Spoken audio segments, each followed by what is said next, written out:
Bonjour et bienvenue sur ma chaîne Vincely.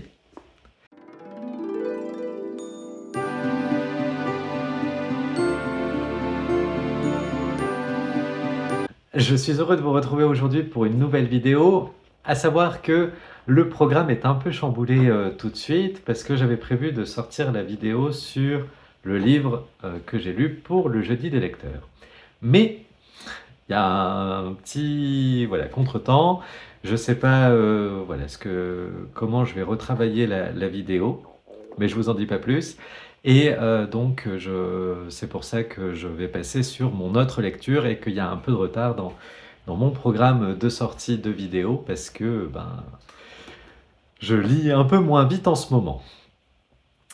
Et aujourd'hui, je vais vous parler du livre de Sarah Brooks, Comment voyager dans les terres oubliées.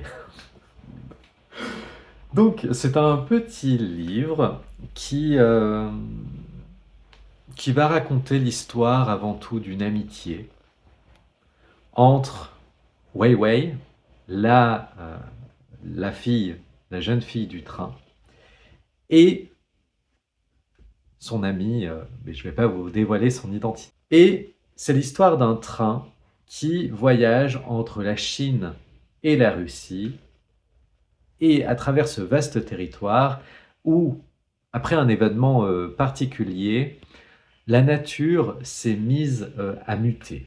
Et donc la Chine, la Russie, ils ont chacun construit un mur pour se protéger de ces mutations, de cette nature différente de celle que l'on connaît aujourd'hui.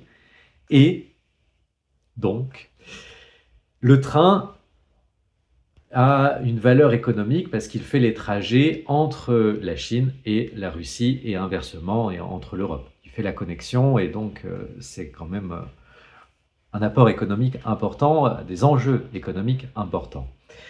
Et donc on va avoir la compagnie du Transsibérien qui, elle, est un peu toute puissante et puis elle magouille un petit peu, on ne sait pas trop, mais on découvre au fil du livre.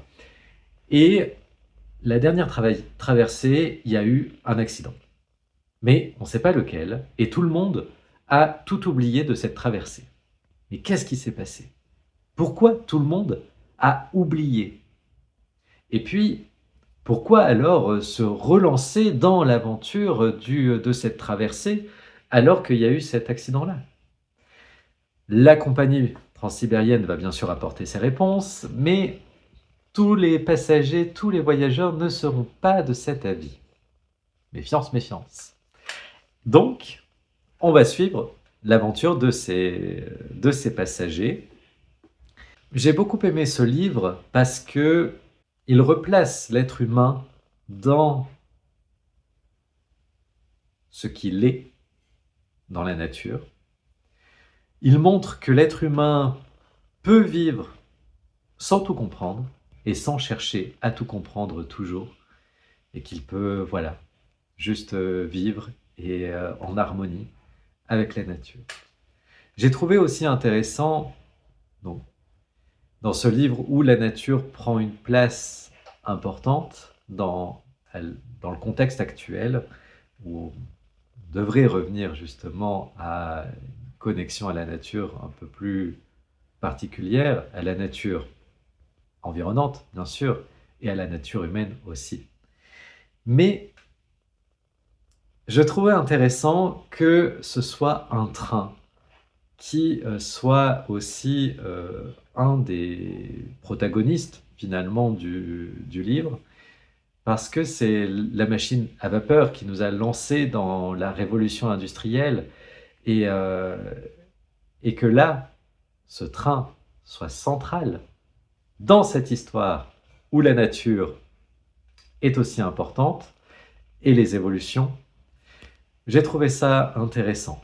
Après, je m'attendais à un peu plus d'horreur, un peu que ça fasse un peu plus peur, un peu plus de, voilà, de drama ou je sais pas trop. Mais bah, j'ai été agréablement surpris par ce livre et le fait que ben, il y a de l'imaginaire, mais ça verse pas dans l'horreur gore non plus. Et donc je l'ai trouvé vraiment très sympa. À la base, j'avais prévu de le lire pour le jeudi des lecteurs, pour le sujet sur les trains, le thème sur les trains. Mais du coup, j'en ai déjà, j'ai une autre idée. Donc, je lirai l'autre idée quand ça arrivera le mois de mai 2026.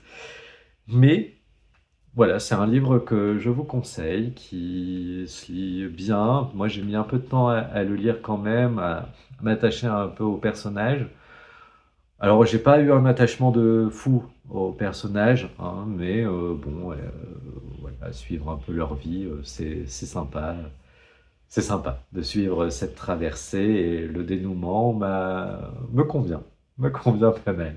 J'arrive sur la fin de cette vidéo, format un peu court, j'essaye de raccourcir un petit peu. Bon, la prochaine, je pense qu'elle sera un peu longue, mais voilà, c'est particulier.